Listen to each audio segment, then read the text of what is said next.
Welcome to a lesson about inferring an author's meaning when it is not directly stated. Inferences, reading between the lines.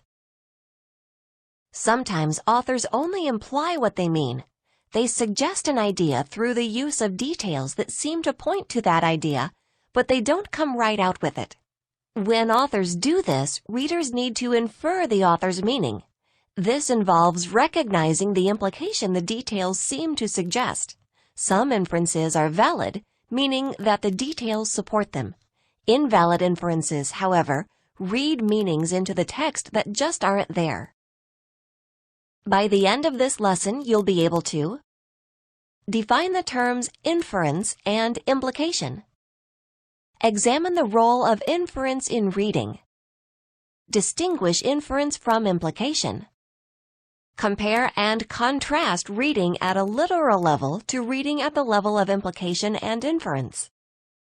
Define the term valid with respect to inferences. Determine how to make a valid inference. Differentiate examples of valid inferences from examples of invalid inferences. Here are the latest headlines from my life. Big electronics sale.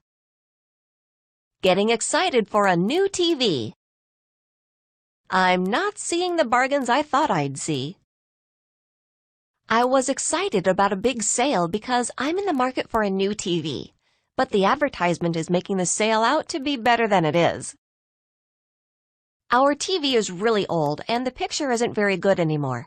Also, I need to start using streaming services to watch movies at home.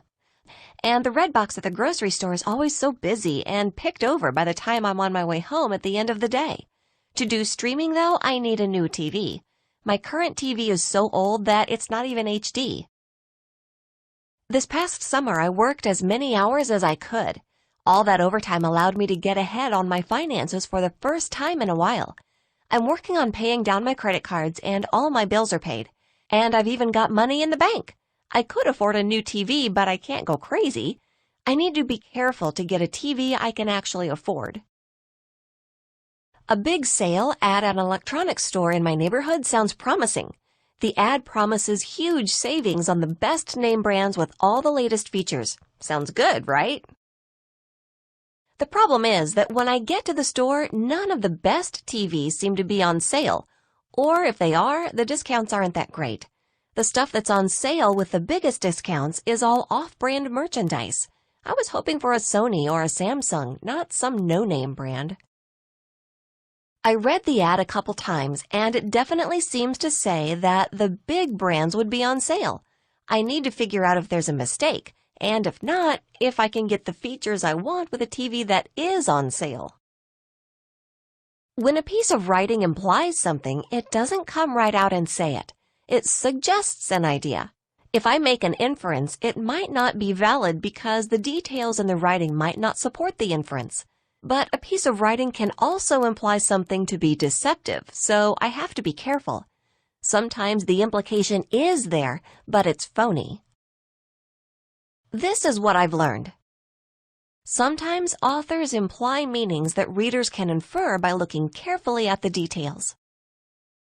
Authors use implied meanings for various purposes in pieces of writing. A piece of writing can have both a literal level and an inferential level.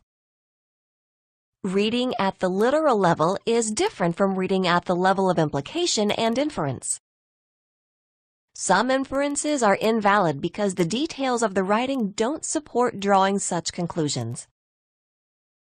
This is the ad I saw in a flyer stuffed into my mailbox with all the usual junk mail. Big sale at Jeff's Electronics. Huge savings on hundreds of items. Phones, computers, TVs, dishwashers, refrigerators, washers, and dryers. Any electronic item you'd ever need. All the name brands are here. The one sale you won't want to miss all year. Best brands, best features, biggest savings. Don't miss it. Come out to Jeff's today. The flyer had a lot of brand names printed on it, including Sony, Samsung, and other brands I knew were good for TVs. This got my attention because the disappearance of good rental options nearby has made it difficult for me to pick up a movie on the way home, and my kids are starting to ask me about that. I know I want a TV with these features. Streaming for Netflix and other services like that, so I need to be able to connect my computer to the TV. An easy-to-use interface.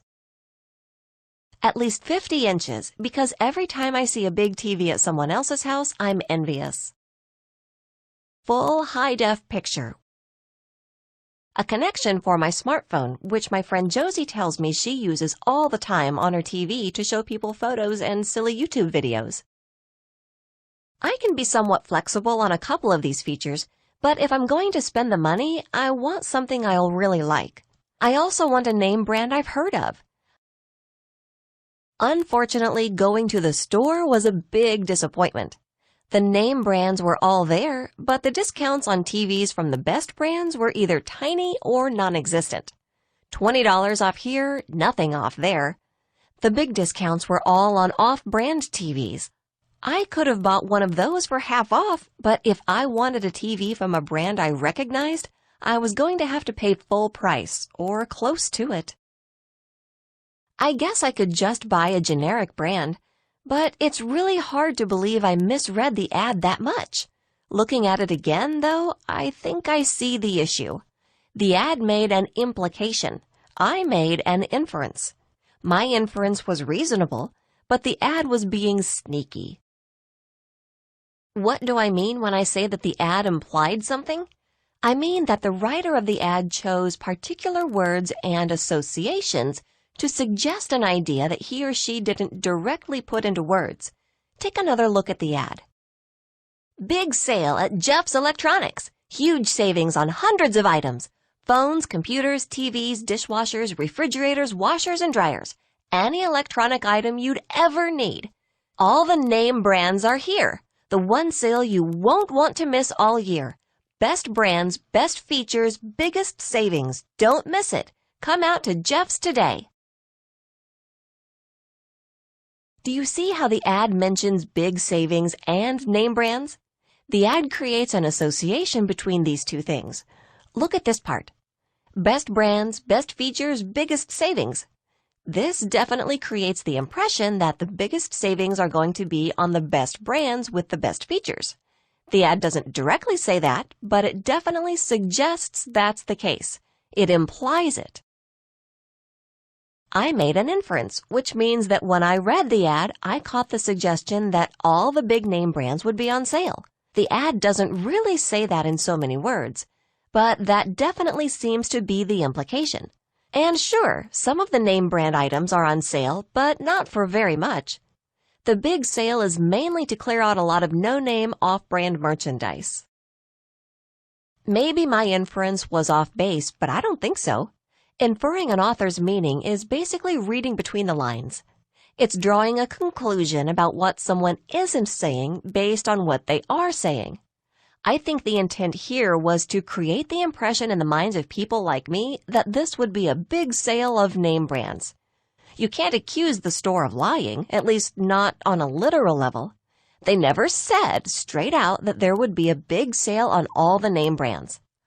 They just mention a big sale and name brands and let the reader make the association between one thing and the other.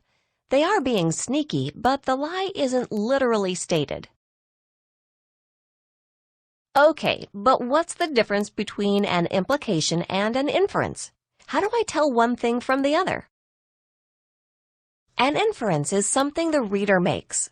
I made the inference from the ad that there would be a big sale on all the name brands at Jeff's Electronics. That didn't turn out to be true, but that's what I inferred would be true from what the ad seemed to suggest. Inference is reading between the lines.